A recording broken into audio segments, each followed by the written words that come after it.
नमस्कार दोस्तों, आप सभी का स्वागत है आपके अपने YouTube channel smart study point पे। तो फाइनली आज का जो हमारा सेशन होगा वो बीएलएड के लिए होने वाला है।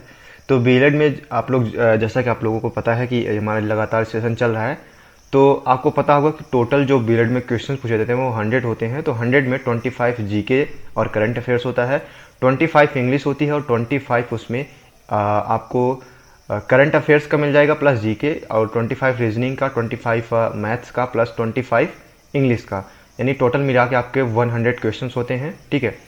अब जो माइनस मार्किंग इसमें आपको बताया गया था कि ज़्यादा से ज़्यादा क्वेश्चन अटेम्प्ट करने की जरूरत है, 1/4 या 1/3 यहाँ पे दिया गया है। एक बार चेक कर लीजिएगा, 1/4 ही दिया था। ठीक है। तो जब हमने एग्जाम दिया था तो 1/4 था। अभी आप एक बार नोटिफिकेशन चेक कर लीजिएगा। 1/4 मतलब होता है कि अगर आप 4 क्वेश्चन गलत करते हैं तो आपका एक सही क्वेश्चन जो है वो गलत हो जाएगा। ठीक है। यदि अगर आपके 4 में से एक क्वेश्चन भी सही हो जाते हैं तो आपको प्लस पॉइंट में मिल जाता है। तो इसलिए सलाह दी जाती है कि आप लोग अटेम्प्ट अगर कर रहे हैं बीएलएड में तो डेफिनेटली वहाँ पर ज़्यादा से ज़्यादा क्वेश्चंस अटेम्प्ट करने की कोशिश करें। दूसरी बात, नोटिफिकेशन आप लगातार देखते रहिए। अगर अप्लाई हो चुका है अभी तक, इसके बाद पेपर्स जब भी आएंगे आप लोग एडमिट कार्ड के लिए अप्लाई करिए, देखिए। इसके बाद हालांकि इसके जो एडमिट कार्ड मिलते हैं तो इसके जो सेंटर बनाए गए हैं, इसके सेंटर की अगर बात किया जाए तो इसका जो सेंटर है, मान लीजिए अगर आप लखनऊ यूनिवर्सिटी का भरते हैं तो लखनऊ यूनिवर्सिटी के चारबाग के आसपास दिए जाते हैं आपको सेंटर। ठीक है। आपको हो सकता है रजत पीजी कॉलेज में मिल जाए या फिर एक चारबाग के पास में एक कोई करके गर्ल्स कॉलेज है, तो गर्ल्स कॉलेज में आपका जो है वहाँ पे सेंटर चला जाएगा। वहीं बात करें अगर बरेली यूनिवर्सिटी की, तो बरेली यूनिवर्सिटी भी अपना एक अफिलिएटेड कॉलेज है। तो 2-3 कॉलेजेस हैं जिसमें बरेली यूनिवर्सिटी आपकी कराती है। ठीक है। तो ये लखनऊ और बरेली का था। मैं कोशिश करूंगा कि दिल्ली यूनिवर्सिटी का भी जल्द से जल्द सेशन चालू करूं। ठीक है। तो जो दिल्ली के स्टूडेंट हैं, जो दिल्ली के छात्र हैं, उनके लिए भी एक अलग से सेशन स्टार्ट कर दिया जाएगा अगर आपकी डिमांड आती है, क्योंकि लखनऊ यूनिवर्सिटी और बरेली यूनिवर्सिटी की डिमांड काफ़ी ज़्यादा थी, इस वजह से मुझे ये सेशन चालू करना पड़ा। तो आप लोगों को पता होगा कि जो क्वेश्चंस का लेवल मैंने पहले बता दिया था कि क्वेश्चंस का जो लेवल है वो काफ़ी लो रहता है। ठीक है। अब ऐसा भी नहीं आपको सोच लेना है कि लो रहता है तो मुझे तैयारी नहीं करनी है। आपको डेफिनेटली आपको वर्क करना है। ठीक है। मेन चीज़ क्या होता है कि वहाँ पे आप एग्जाम में हॉल में बैठे हैं, एग्जाम हॉल में बैठने के बाद आप 100 क्वेश्चन को टैकल कैसे करते हैं। ठीक है। उसका आंसर किस प्रकार से भरते हैं, आंसर शीट को किस प्रकार से। ठीक है। जितना आप पॉजिटिव माइंड के साथ जाएंगे, जितना आप कूल माइंड के साथ जाएंगे, उतना अच्छा रहता है, क्योंकि इसमें थोड़ा सा गलती होने के चांसेस बहुत ज़्यादा रहते हैं। आपको आंसर शीट मैं बार बार कह रहा हूँ क्योंकि मैंने 2 बार एग्जाम दिए था। ठीक है। एक बार मैंने दिया तो हुआ, इसके बाद मैंने दूसरा कोर्स करने लगा था बीच में, इसके बाद उसको छोड़ के वापस से बीएलएड में मैं रुचि बढ़ी तो मैं वापस आ गया था। तो मैंने दोनों बार ये रियलाइज़ किया था कि एग्जाम हॉल में अगर आप बैठे हैं तो रिलैक्स होकर के बैठिए। दूसरी बात कि आप अच्छे से पेन कॉपी वो सब वगैरह, क्योंकि मैं ये चीज़ें क्यों मैं बता रहा हूँ। ठीक है। ये चीज़ें मैं इसलिए बता रहा हूँ क्योंकि आप ये गलती ना करें जो अन्य करते हैं। ठीक है। आपको कूल माइंड के साथ जाना है एग्जाम हॉल में। जो चीज़ें पहले आपको इंस्ट्रक्शंस काफ़ी अच्छे से पढ़ने हैं, कैसे कैसे क्वेश्चंस आए हैं, एक बार पहले आपको 5 या 10 मिनट तक रिवाइज करना है, पेपर को पहले करके देख लेना है कि किस प्रकार से क्वेश्चंस आए हैं। अब आपको जो सरल लगता है, जीके का लगता है सरल या फिर मैथ का लगता है, जो भी रीजनिंग का लगे, तो उसको पहले क्वेश्चंस आप कोशिश करिए कि उसको पहले टैकल करिए, पहले उसको हैंडल करिए। इसके बाद 1 बाय 1 करके आप कोशिश करते रहिए। आप कोशिश करिए कि जो पहला अटेम्प्ट हो, मतलब जो पहले टाइम सेशन में जो आप अटेम्प्ट करें क्वेश्चंस को, उसको ज़्यादा जल्दी कोशिश करिए, क्योंकि आपका जो बचा हुआ समय है वो आपके बाद में काम आएगा। तो मैथ्स में अगर वो बचा हुआ समय है तो मैथ्स में काम आ जाएगा। उसके लिए मैं सोच रहा हूँ कि एक अलग से वीडियो भी मैं अपलोड करूंगा, किस प्रकार से टैकल करिए, किस प्रकार से भरा जाता है आंसर शीट, उसमें जो गलती होने के चांसेस है। जैसे आपका डेट ऑफ बर्थ हुआ, जैसे मान लीजिए 15/6/2000 या फिर 15/6/2002 आपका डेट ऑफ बर्थ है, तो उसमें इस प्रकार से नहीं भरना होता। उसमें 15/6 कॉलम दिया जाता है, तो 1-5 ऐसे आपको ब्लैक करना है, 1 फिर 5 फिर 0-6 फिर 2002, इस प्रकार से। तो इस प्रकार के इंस्ट्रक्शन दिए रहते हैं। हालांकि वो टीचर्स आपको वहां पे बताएंगे, लेकिन इस बात का आपको ध्यान रखना है। और दूसरी बात कि आपको मेन चीज इसमें है कि आप जितने ज़्यादा से ज़्यादा प्रैक्टिस सेट सॉल्व कर पाएं। ठीक है। प्रैक्टिस सेट यहाँ पे आप जितने ज़्यादा से ज़्यादा सॉल्व कर लेते हैं उतना आपके लिए बेटर होगा, उतना आपके लिए अच्छा होगा, क्योंकि आपकी आदत पड़ जाएगी। वहां पर बैठने के बाद टाइम मैनेजमेंट सबसे बड़ी बात होती है। अगर टाइम मैनेजमेंट कर ले गए, टाइम के हिसाब से आपने सही सही क्वेश्चंस लगा लिए आंसर, तो डेफिनेटली आपका हो जाना है। मैं बार बार क्वेश्चंस यहाँ पे व्हाट्सएप पे आते रहते हैं कि क्या मेरा बिना एग्जाम दिए भी हो सकता है। डेफिनेटली हो सकता है, उसकी चिंता आपको बिल्कुल नहीं करती है। ठीक है, कई ऐसे कॉलेजेस हैं लखनऊ यूनिवर्सिटी में। बरेली यूनिवर्सिटी का मैं एक बार कंफर्म करके बता दूंगा, ठीक है। लखनऊ यूनिवर्सिटी में तो आपके हो जाएंगे। लखनऊ यूनिवर्सिटी में दो चार कॉलेज ऐसे हैं जो कि आपके 10-15 हज़ार हो सकता है एक्स्ट्रा ले, या फिर 20,000 एक्स्ट्रा ले। तो आपको उसमें अभी ध्यान नहीं देना है कि मुझे बिना एग्जाम दिए करना है, क्योंकि 20,000 क्या मतलब है 20,000 फंसा के, ठीक है। तो आपको ध्यान क्या करना है कि यहाँ पे आपको कूल माइंड के साथ जाना है, बड़े आराम से हो जाना है, ठीक है। यहाँ पे जो कट ऑफ जाती है वो कई बार बहुत नीचे चल जाती है, और कई इंस्टीट्यूशन जैसे बोरा इंस्टीट्यूशन हो गया, तो जो कि बीएलएड के लिए बेस्ट कॉलेज माना जाता है। अगर आप डेडिकेशन के साथ सिर्फ बीएलएड करना चाहते हैं, ठीक है, डिग्री नहीं लेना चाहते, सिर्फ डेडिकेशन के साथ पढ़ाई करना चाहते हैं, तो Bora institution is the best college for BElEd in Lucknow, ठीक है। इस बात को आप लोग ध्यान में रखेंगे। तो ये चीज़ें थी जो कि आपकी जानकारी देनी जरूरी थी। तो आई होप कि आपको ये चीज़ें समझ में आ गई होंगी। तो 25 क्वेश्चन जो कि प्रीवियस में पूछे जा चुके हैं उसको हम एक बार डिस्कशन करेंगे। इसी प्रकार से हमारा सेशन चलता रहेगा। अगर आपको किसी भी प्रकार की कोई दुविधा हो, इसके अलावा भी कोई प्रॉब्लम्स क्रिएट हो, तो डेफिनेटली आप हमसे व्हाट्सएप पे जुड़ सकते हैं। व्हाट्सएप का जो नंबर है आपको डिस्क्रिप्शन बॉक्स में लिंक पे दे दिया जाएगा। अदरवाइज आप चेक कर सकते हैं हमारे डायरेक्टली जब आप यूट्यूब खोलेंगे हमारा चैनल, तो यूट्यूब के चैनल के फ्रंट लाइन कॉर्नर पे लिखा होगा, ठीक है। तो चलिए स्टार्ट करते हैं। समझ में आ रहा है ना आपको? ये चीज़ें देखो, जो इंपॉर्टेंट जो चीज़ें थी मैं वो चीज़ें बता देना चाहता था, क्योंकि ये चीज़ें बेसिकली क्या होती है कि कई बार हम इन चीज़ों को ध्यान नहीं देते, जो कि हमें आगे भुगतना पड़ जाता है। तो अगला हमारा जो पहला क्वेश्चन है कि भारतीय संविधान सभा का संवैधानिक सलाहकार कौन था। पॉलिटी के यहाँ पे ज़्यादा क्वेश्चन शामिल किए गए थे, इसलिए मैंने 25 क्वेश्चन जो है पॉलिटी से रिलेटेड जो प्रीवियस ईयर में पूछे गए थे। जैसे 2019 के पेपर में पूछा गया था कि जय जवान जय किसान किसका नारा है। लाल बहादुर शास्त्री, सुभाष चंद्र बोस, इस प्रकार से दे दिया गया था। तो एक नारे से रिलेटेड था, और एक बार संविधान समिति से पूछी गई थी एक क्वेश्चन। संविधान सभी अस्थायी अध्यक्ष या अस्थायी अध्यक्ष पूछ लिया जाता है। 2-3 क्वेश्चन इससे पूछे जाते हैं संविधान से। इसके बाद जो क्वेश्चन है वहां आपको बताते चलेंगे, साथ साथ में उसी पैटर्न को आपको फॉलो करना है। तो भारतीय संविधान सभा का संवैधानिक सलाहकार कौन होता है? आपके पास 2-4 सेकंड में दे दूंगा, एक बार सोचिए समझिए। इसके बाद अगर आपको आता है डेफिनेटली आप आंसर कीजिए, ठीक है। आंसर करने के बाद यहाँ पे हम देखेंगे कि भारतीय संविधान सभा का संवैधानिक सलाहकार कौन थे। वे थे सर BN राव, ठीक है। ऑप्शन जो सी हो जाएगा, भारतीय संविधान सभा के संवैधानिक सलाहकार कौन थे, वो सर BN राव थे। ऑप्शन सी सही हो जाएगा। अगला हमारा क्वेश्चन है कि भारत की संविधान सभा के अस्थायी अध्यक्ष, जो कि 2019 में पूछा गया था आई थिंक। तो 2019 में पूछा गया था। देखिए यहाँ पे अस्थायी और अस्थायी में आप लोग कंफ्यूज मत होना। राजेंद्र प्रसाद और सचिदानंद सिन्हा में हम अक्सर कंफ्यूज होते हैं, बी और सी में ऑप्शन में कंफ्यूज हो जाते हैं। तो अस्थायी की बात की जाए तो डॉक्टर सचिदानंद सिन्हा, और अस्थायी की बात किया जाए तो डॉक्टर राजेंद्र प्रसाद, ठीक है। तो भारतीय संविधान सभा के अस्थायी सभापति कौन थे? डॉक्टर सचिदानंद सिन्हा। ये डेफिनेटली आने के चांसेस है, इसलिए आपको रट लेना है, क्योंकि पिछले एग्जाम में पूछे गए थे, इसलिए मैंने इसमें शामिल किया है। संविधान सभा को कब अपनाया गया, इस बात को ध्यान रखिए। लागू कब किया गया, अपनाया कब गया, ठीक है। बैठकें कब हुई, इन सब रिलेटेड से ज़्यादा क्वेश्चन पूछे जाते हैं। तो भारतीय संविधान को कब अपनाया गया, तो 26 नवंबर 1949 को अपनाया गया था। वहीं अगर बात किया जाए कि लागू कब किया गया था, तो लागू 26 जनवरी 1950 को किया गया था। तो थोड़ा सा इसमें कन्फ्यूजन हो जाता है, ठीक है। तो इसको आपको ध्यान में रखना है, क्योंकि 26 जनवरी 1930 से ही हमारा स्वतंत्र भारत का जो एजेंडा था उसी समय से प्रारंभ हो गया था। तो इस वजह से अगर बात किया जाए भारतीय संविधान कब अपनाया गया था, तो 26 नवंबर 1949 जो ऑप्शन होगा वो सही हो जाएगा। आई थिंक आपको समझ में आ गया होगा, ठीक है। समझ में आ रहा है ना? तो 11 दिसंबर 1946 को किसे संविधान सभा का अस्थायी अध्यक्ष चुना गया था? इस बात को ध्यान रखिएगा। मैंने कहा था ना दोनों क्वेश्चंस पूछे गए हैं, इस बात इसलिए मैंने इसमें शामिल किया है कि 11 दिसंबर 1946 को संविधान सभा का अस्थायी डॉक्टर राजेंद्र प्रसाद को चुन लिया गया था।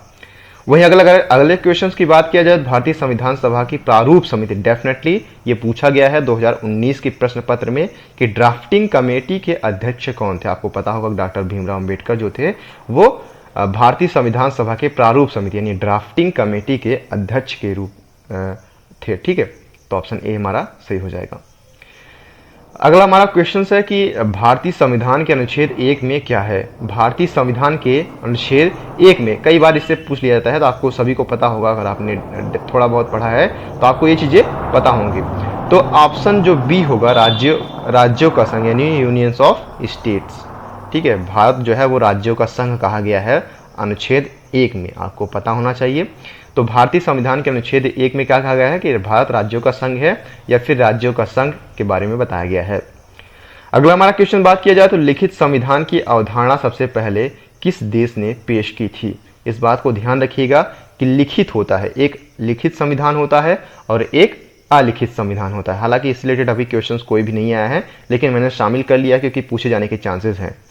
तो लिखित संविधान की बात किया जाए तो फ्रांस है। अब आपको कमेंट बॉक्स में बताना है कि अलिखित संविधान सबसे पहले किस देश का था। तो यहाँ पे हम ऑप्शन यहाँ पे डी बदल के यहाँ पे हम ब्रिटेन कर दे हैं, बाकी ऑप्शन सेम है। ठीक है, तो आपको इसमें से ऑप्शन बताना है कि अलिखित संविधान अवधारणा सबसे पहले किस देश ने पेश की थी। तो मैंने एक बता दिया है कि फ्रांस ने लिखित संविधान की अवधारणा सबसे पहले पेश की थी। इस बात का ध्यान रखिएगा। अगला हमारा ऑप्शन है क्या, क्वेश्चन है कि भारतीय संविधान को पूर्ण रूप से कब लागू किया गया था।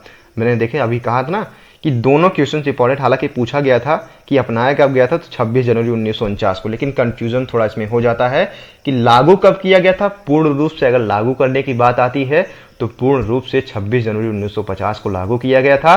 वहीं अपनाने की बात किया जाए तो 26 जनवरी 1949 को अपनाया गया था। आई थिंक आपको समझ में आ रहा है। अगला हमारा क्वेश्चन है डेफिनेटली विश्व का सबसे बड़ा संविधान किस देश का है।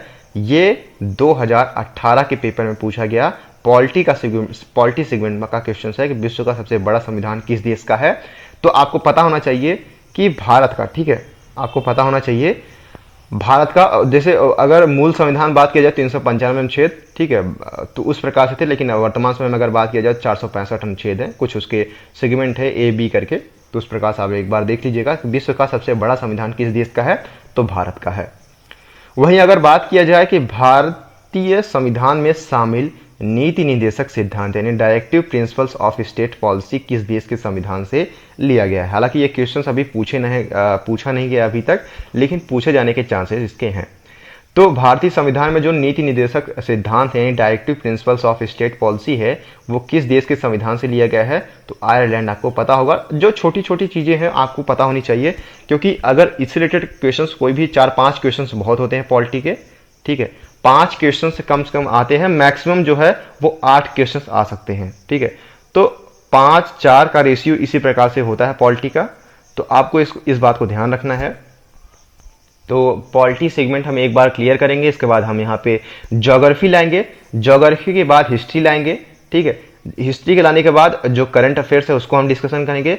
फिर ये हमारा सेशन जीके का समाप्त होगा, जीके करंट अफेयर्स। इसके बाद हमारा अगला सेशन जो होगा वो रीजनिंग का, जो चल ही रहा है, रीजनिंग का होगा। रीजनिंग के बाद हमारा सेट 3 आएगा, जिसमें हम इंग्लिश के कुछ पेपर देखेंगे, प्रीवियस ईयर के पेपर प्लस मॉडर्न पेपर जो तैयार किए गए बेसिस पे। उसका पीडीएफ फाइल भी आपको व्हाट्सएप पे या फिर टेलीग्राम लिंक पे दे दिया जाएगा। और साथ ही साथ में इसके बाद हम मैथ्स का पेपर देखेंगे। ये हमारा टोटल कंप्लीट हो जाएगा। इसके बाद हम एक अलग से सेशन लाएंगे जिसमें हम आपको बताएंगे कौन से कॉलेजेस बेस्ट हैं, क्या आपके नीड्स के हिसाब से कौन से कॉलेज बेस्ट रहेंगे। कॉलेज का हम एक स्पेशली व्लॉग भी बनाने वाले हैं। डेफिनेटली अभी लॉकडाउन चल रहा है, लॉकडाउन आफ्टर लॉकडाउन हम सोचेंगे, कोशिश भी करेंगे कि आफ्टर लॉकडाउन हम जो है वो बरेली यूनिवर्सिटी, हम जहाँ जा पाते हैं, ठीक है, लखनऊ यूनिवर्सिटी के किसी भी कॉलेज का व्लॉग बनाएंगे। ठीक है, आपको अगर रूबरू भी करवाएंगे, उसका कॉन्टेक्ट लिस्ट भी देंगे और उसके कॉलेजेस के हर एक चीज़ को हम यहाँ पे प्रदर्शित करेंगे, आप लोगों को दिखाएंगे। तो आई थिंक आपको जो भी क्वेरी हो आप पूछ भी सकते हैं इस कमेंट बॉक्स में, स्पेशली उसके लिए भी वीडियो बना दिया जाएगा। अगला हमारा भारतीय संविधान में शामिल जो नीति निर्देशक सिद्धांत है यानी directive principles of state policy जो है वो आयरलैंड के संविधान से ली गई है। अगला हमारा है भारतीय संविधान कठोर है या लचीला। देखिए डेफिनेटली ये पूछा गया था 2018 के प्रश्न पत्र में पूछा गया प्रश्न ये था कि भारतीय संविधान कठोर है या लचीला। अंशतः कठोर और अंशतः लचीला, यानी कठोर और लचीला का मिला जुला स्वरूप है। यही बात किया जाए अगर अमेरिका की, तो अमेरिका का जो संविधान है वो कठोर संविधान है। डेफिनेटली अगर आपको थोड़ा सा मैं यहाँ पे डिफाइन कर देना चाहता हूँ, कठोर संविधान क्या होता है कि जिसमें संविधान में संशोधन बड़ी मुश्किल से या फिर ना के बराबर होता है। और जबकि लचीला संविधान क्या होता है कि लचीला संविधान की संविधान में जो संशोधन होते हैं, संशोधन की जो प्रक्रिया होती है वो बड़े आसानी से हो जाती है।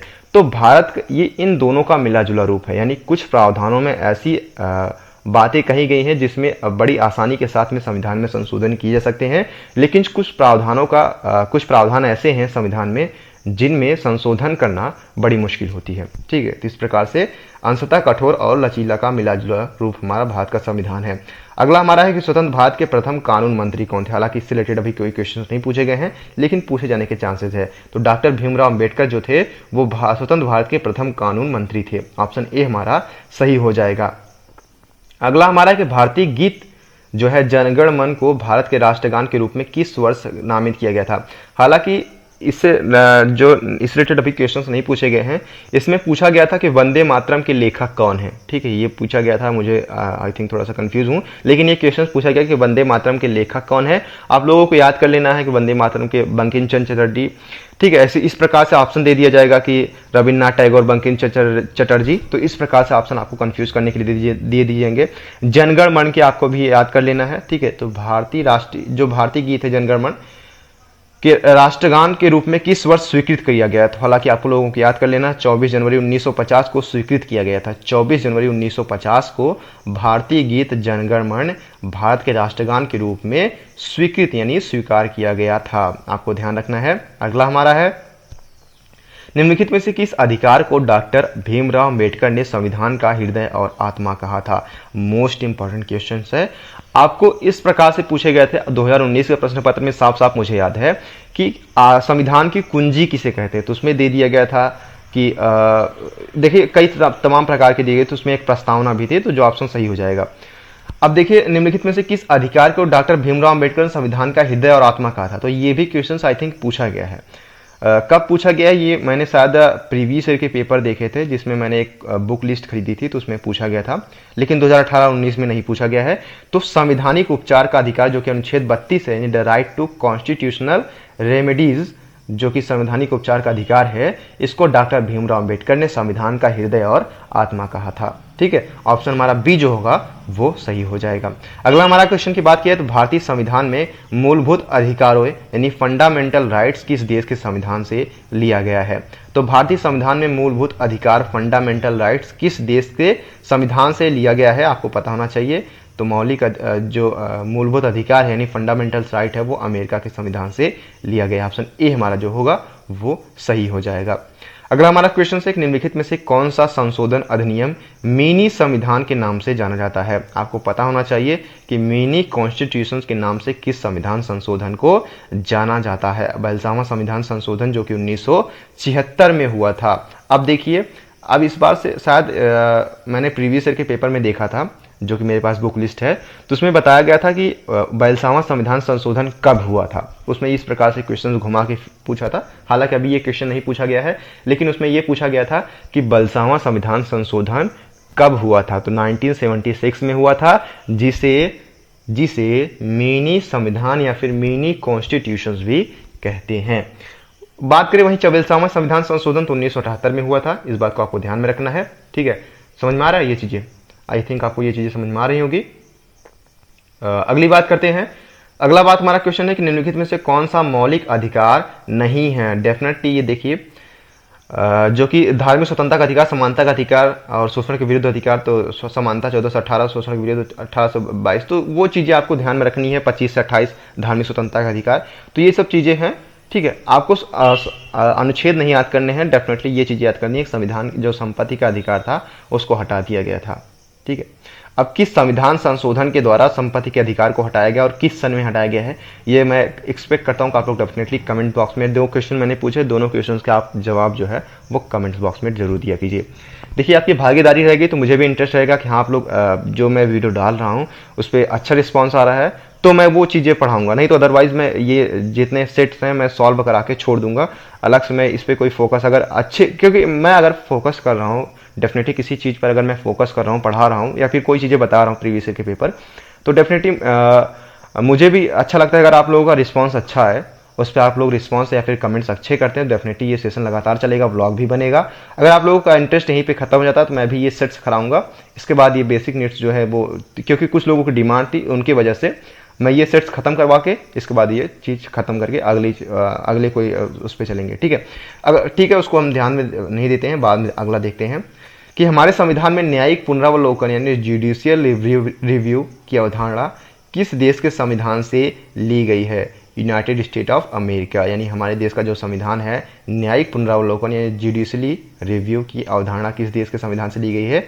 अमेरिका से, यूएसए से। ठीक है, अगला हमारा है किस देश संविधान के अंतर्गत मौलिक कर्तव्य यानी फंडामेंटल राइट्स को शामिल किया गया है?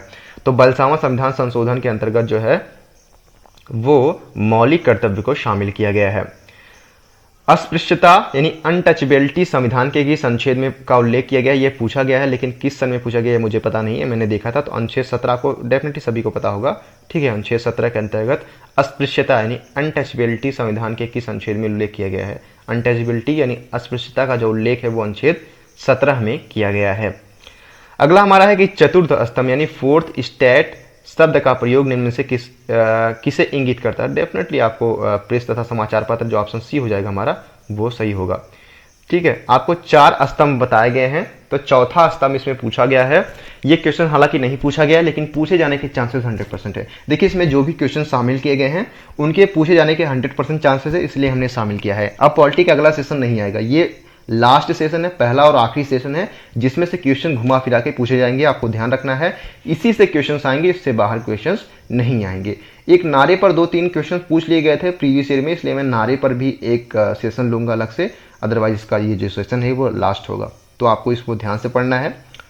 अगला हमारा कि भारतीय संविधान के किस अनुच्छेद में राज्य को ग्राम पंचायत के संगठन का निर्देश दिया गया है?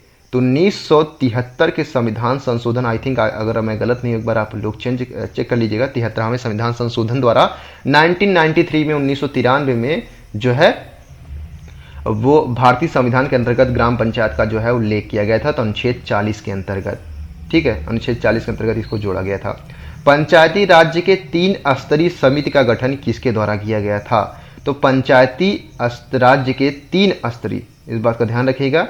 आपको ध्यान रखना चाहिए कि जो बलवंत राय मेहता कमेटी, ये कब आई थी? आपको बताना है कि बलवंत राय मेहता जो समिति थी, हालांकि अभी इससे रिलेटेड कोई क्वेश्चंस नहीं पूछे गए हैं, लेकिन पूछे जाने के चांसेस थोड़े कम हैं। ठीक है, इससे बहुत ज़्यादा डेप्थ में नहीं पूछते, तो मैं इससे रिलेटेड एक क्वेश्चन था उसमें शामिल कर लिया गया, लेकिन पूछे जाने के चांसेस कम है। लेकिन आपको बताना है कि बलवंत राय मेहता समिति कब आई थी, और इसने ही पंचायती राज्य के 3 स्तरीय समिति के गठन की बात कही थी। ठीक है, अगला हमारा है कि भारत में राष्ट्रपति के निर्वाचन के लिए न्यूनतम आयु निर्धारित कितनी वर्ष की गई है? डेफिनेटली मोस्ट इंपॉर्टेंट क्वेश्चन है, अगले साल पूछा गया था 2019 में कि राज्यसभा के सदस्य का निर्वाचन के लिए न्यूनतम आयु कितनी होनी चाहिए? तो उसमें से 30, 25, 30, 35 इस प्रकार से ऑप्शन दिए गए थे, तो जो ऑप्शन सही होगा वो होगा 30।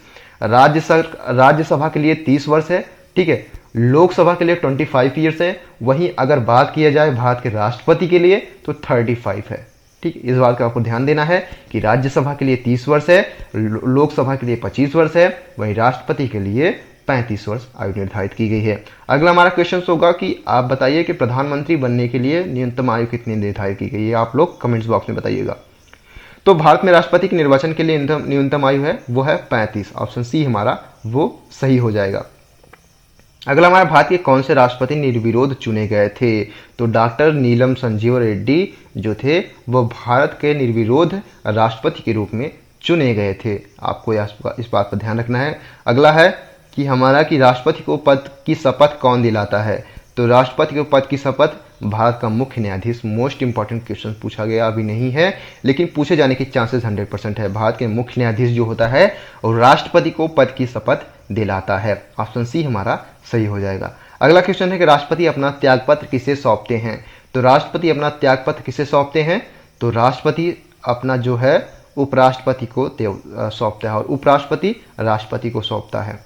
ठीक है, अगर ये दोनों नहीं होते हैं, मान लीजिए उपराष्ट्रपति ना हो, तो भारत के मुख्य न्यायाधीश को उसमें अलग से प्रावधान हो सकता है, पूछ लिया जाए, लेकिन पूछे जाने के चांसेस बहुत कम है। आपको बस इतना ध्यान देना है कि राष्ट्रपति अपना त्यागपत्र 2019 के प्रश्न पत्र में पूछा गया क्वेश्चन है कि राष्ट्रपति अपना त्यागपत्र किसे सौंपता है? उपराष्ट्रपति को सौंपता है, जबकि उपराष्ट्रपति अपना त्यागपत्र राष्ट्रपति को सौंपता है। एक दूसरे को सौंपते हैं ये लोग। ठीक है, अगला हमारा क्वेश्चन है कि किस राज्य में राष्ट्रपति शासन का तात्पर्य है कि वह राज्य संचालित होता है? इसका मतलब क्या है कि किसी राज्य में मान लीजिए कि राष्ट्रपति का जो शासन लगा है, इसका क्या तात्पर्य है कि वह राज्य किसके द्वारा संचालित किया जाएगा? तो किसी राज्य में अगर राष्ट्रपति शासन का तात्पर्य है कि जो राज्य है वो राज्य के राज्यपाल के द्वारा शासित किया जाएगा, ठीक है, वहाँ पे मुख्यमंत्री शासन नहीं होगा। अब यहाँ पे अगला हमारा है कि राज्यसभा में मोस्ट इंपॉर्टेंट क्वेश्चन ये पूछा गया है 2019 के प्रश्न पत्र में, राज्यसभा में राष्ट्रपति द्वारा कितने सदस्य मनोनीत किए गए थे, यानी नॉमिनेट किए जाते हैं तो 12 सदस्य आपको पता होंगे, जो कि कला क्षेत्र विज्ञान के क्षेत्र में जो माहिर होते हैं उनको राज्यसभा में 12 राष्ट्रपति के द्वारा निर्वाचित किए जाते हैं, नियुक्त किए जाते हैं, मनोनीत किया जाता है, नॉमिनेट, माफ कीजिएगा। देखिए अब यहाँ पे निर्वाचित, नियुक्ति और मनोनीत में भी अंतर होता है, ठीक है। मनोनीत मतलब नॉमिनेट मतलब कि राष्ट्रपति की नाम सुझाए कि हाँ ये व्यक्ति है। निर्वाचित मतलब जो जनता के द्वारा निर्वाचित होके आए। नियुक्ति मतलब होता है जैसे आपने बल पर, मान लीजिए कोई हमने एग्जाम दिया तो उसको क्वालिफाई कर गए तो नियुक्ति, वहां पे हमारी नियुक्ति होती है। तो ये चीज 3 डिफरेंस था जो कि आपको समझना जरूरी था। अगला हमारा क्वेश्चन है कि राज्यसभा का अध्यक्ष कौन होता है, तो उपराष्ट्रपति होता है। मोस्ट इंपॉर्टेंट क्वेश्चन 2018 के प्रश्न पर पूछा गया था कि राज्यसभा का अध्यक्ष कौन होता है। उसमें ऑप्शन दिए गए थे कि मुख्य न्यायाधीश, राज्यसभा का एक सदस्य, या फिर उपराष्ट्रपति, राष्ट्रपति। इस प्रकार के 4 ऑप्शन दिए गए थे, लेकिन इसमें ऑप्शन थोड़ा सा गलत गड़बड़ है, तो उसमें जो ऑप्शन जो हो जाएगा उपराष्ट्रपति सही हो जाएगा। आई थिंक आपको समझ में आ रहा है ना ये चीजें, ठीक है। अगली हमारा क्वेश्चन है कि संसद का निर्माण किससे होता है। तो संसद का जो निर्माण होता है राष्ट्रपति, लोकसभा और राज्यसभा, इन तीनों अंग मिलकर के संसद के 3 अंग आपको पता, ठीक है, आपको पता होना चाहिए कि संसद के 3 अंग होते हैं, राष्ट्रपति, लोकसभा, राज्यसभा से ही मिलकर संसद का निर्माण होता है। अगला हमारा क्वेश्चन है, देखिए संसद के 2 सत्रों के बीच अवधि कितने माह से अधिक नहीं हो सकती। मोस्ट इंपॉर्टेंट क्वेश्चन, ये कब पूछा गया था मुझे कंफर्म नहीं है, एक बार आप लोग प्रीवियस ईयर का पेपर अगर आपके पास हो देख लीजिएगा एक बार। 6 माह से ज्यादा अंतर नहीं होना चाहिए, यानी संसद के जो 2 सत्रों के बीच की जो अवधि होती है वो कितने माह तक बैठी जानी चाहिए, तो 6 महीने में एक बार जरूर बैठ जानी चाहिए। अगला हमारा कि संविधान कितने प्रकार के आपातकाल का प्रावधान करता है, 352, 356 और 360। इस बात को आपको ध्यान रखना है। तो 3 ऑप्शन जो होगा सही हो जाएगा। आपको ये भी पूछ सकता है, हालांकि पूछे जाने के चांसेस बिल्कुल नगण्य है, ठीक है, कि 352, 356, 360 आपको ये चीजें याद रखनी है कि संविधान प्रस्ताव में दिया गया है कि संविधान कितने प्रकार के आपातकाल का प्रावधान रखता है, तो 3 प्रकार के। अगला हमारा क्वेश्चन है, भारत में अब तक कितनी बार वित्तीय आपातकाल लगा दिया गया है। तो भारत में अब तक कितनी बार वित्तीय आपातकाल यानी फाइनेंशियल इमरजेंसी लागू की जा चुकी है, अभी तक एक भी बार नहीं है। अच्छी बात है भारत के लिए, ठीक है। तो भारत में अब तक एक भी बार वित्तीय आपातकाल की उद्घोषणा नहीं की गई है, इस बात को आपके ध्यान में रखना है। अगला हमारा, कोई विधेयक धन विधेयक है या नहीं, इसका निर्णय कौन करता है। तो लोकसभा का अध्यक्ष जो होता है, कोई विधेयक धन विधेयक है या नहीं है उसका निर्णय करता है। लोकसभा के निर्वाचन की न्यूनतम आयु कितनी होनी चाहिए, 25 वर्ष होनी चाहिए, आपको पता होना चाहिए, ठीक है। आपको जैसे अभी तक हमने बताया भी है। संविधान के प्रस्ताव ने धर्मनिरपेक्ष यानी सेकुलरिज्म तथा समाजवादी यानी सोशलिज्म शब्द किस संविधान संशोधन के अंतर्गत जोड़ा गया था। 42वां संविधान संशोधन 1976 के अंतर्गत संविधान की प्रस्तावना में धर्मनिरपेक्ष, सेकुलरिज्म एवं समाजवादी सोशलिज्म शब्द संविधान के संशोधन के 42वें संविधान संशोधन के अंतर्गत 1976 में जोड़ा गया था। आई थिंक आपको समझ में आ रहा होगा। ये क्वेश्चंस कब पूछा गया था मुझे कंफर्म पता नहीं, एक बार आप लोग देख लीजिएगा। लोकसभा के प्रथम अध्यक्ष कौन थे, डेफिनेटली ये 2019 के प्रश्न पत्र पूछा गया था। जीवी मावलंकर जो थे लोकसभा के प्रथम अध्यक्ष के रूप में निर्वाचित हुए थे, ठीक है, नियुक्त हुए थे। भारत के आधार पर गठित पहला राज्य कौन है, भाषा के आधार पर, माफ कीजिएगा, भाषा के आधार पर गठित भारत का पहला राज्य कौन सा है। तो ये भी क्वेश्चन पूछा जा चुका है, कब पूछा गया है ये मुझे कंफर्म नहीं, एक बार आप लोग देख लीजिएगा। तो भाषा के आधार पर गठित पहला राज्य कौन है, आंध्र प्रदेश है, ठीक है, आप एक बार देख लीजिएगा। भारतीय संविधान में कुल कितनी अनुसूचियां हैं, तो 12 अनुसूचियां हैं। भारतीय संविधान में कुल कितनी अनुसूचियां हैं, 12 अनुसूचियां भारतीय संविधान में है। हाउस ऑफ द पीपुल को लोकसभा का नाम किस वर्ष दिया गया था, तो 1954 में हाउस ऑफ द पीपुल्स को लोकसभा का नाम दिया गया था, यानी लोगों की सभा, हाउस ऑफ द पीपुल। भारतीय संविधान की आत्मा किसे कहा जाता है, डेफिनेटली ये पूछा गया है 2019 के प्रश्न पत्र में, जिसमें जैसे कि हमने आपको बताया भी था। तो प्रस्तावना यानी प्रेम्बल को भारतीय संविधान की आत्मा कहा जाता है। लोकसभा का सत्र एक वर्ष में न्यूनतम कितनी बार बुलाया जा सकता है, ये पूछा गया है, लेकिन कब पूछा गया है, क्योंकि 6 माह का अंतराल होता है, आपको पता होगा, जैसे अभी तक हमने बताया भी है कि 6 माह का अंतराल होता है एक से दूसरे के बीच में। तो लोकसभा का सत्र एक वर्ष में न्यूनतम 2 बार बुलाया जा सकता है। अधिकतम कितनी भी बार बुलाया जा सकता है? लोकसभा के निर्वाचन इलेक्टेड सदस्यों की अधिकतम संख्या कितनी हो सकती है? आपको पता होना चाहिए। अधिकतम पूछा है तो 550 होगी यहाँ पे ऑप्शन के हिसाब से। अगर यहाँ पे पूछा जाता है तो 545 वैसे उल्लेख किया गया है, लेकिन अधिकतम अगर पूछा जाए तो 550। राज्यसभा के सदस्यों की अधिकतम संख्या कितनी हो सकती है? तो बी ऑप्शन हमारा सही हो जाएगा 245। वर्तमान में उच्च न्यायालय में कितने न्यायाधीश है? वर्तमान में उच्च न्यायालय में कितने न्यायाधीश है? 32। ठीक है, उच्चतम न्यायालय माफ कीजिएगा, सुप्रीम कोर्ट में तो 32 न्यायाधीश है। उसमें वर्तमान पूछा गया था, एक बार आप लोग देख लीजिएगा इसका। संविधान के प्रारूप समिति के समक्ष प्रस्तावना यानी प्रेम्बल का प्रस्ताव किसने रखा था? तो संविधान के प्रारूप समिति के समक्ष प्रस्तावना यानी प्रेम्बल का प्रस्ताव किसने रखा था? पंडित जवाहरलाल नेहरू ने रखा था। अगला हमारा कि भारत की संविधान सभा किसके कहने पर बनाई गई थी? तो देखिए, भारत की संविधान सभा किसके कहने पर बनाई गई थी? तो ऑप्शन हमारा जो बी होगा वो सही हो जाएगा, कैबिनेट मिशन के कहने पर बनाई गई थी। संविधान सभा का पहला सत्र कब हुआ था? तो संविधान सभा का पहला सत्र 9 दिसंबर 1946। मोस्ट इंपॉर्टेंट क्वेश्चन पूछा गया 2018 के प्रश्न पत्र में। ठीक है, 9 दिसंबर 1946 को संविधान सभा की पहली बैठक हुई थी। अगला हमारा प्रश्न पत्र है, अगला क्वेश्चन है कि संविधान सभा के संवैधानिक सलाहकार कौन थे? तो संविधान सभा के संवैधानिक सलाहकार जो थे वो बेनगल नरसिंह राव थे। नरसिंह राव आपको पता होगा। तो ये चीजें थी। तो ये चीजें आपका जो आई थिंक आपको ये काफी 30 मिनट का हो गया वीडियो, तो आई थिंक आपको ये चीजें समझ में आ गई होंगी। इससे बाहर बिल्कुल नहीं पूछा जाने के चांसेस है। 2-4 क्वेश्चन हो सकते हैं, आप लोग पढ़ लीजिएगा, लेकिन इससे बाहर मेरे हिसाब से पढ़ना ठीक नहीं होगा। इतना पढ़ लीजिए एक बार। अब डेफिनेटली आप प्रीवियस ईयर के पेपर जितने ज़्यादा सॉल्व करेंगे उतना आपके लिए ज़्यादा बेनिफिट रहेगा। अगर आपके लिए कोई भी क्वेरी हो डेफिनेटली आप लोग कमेंट बॉक्स में पूछ सकते हैं। Thank you so much. Keep learning, keep stay with. Thank you so much.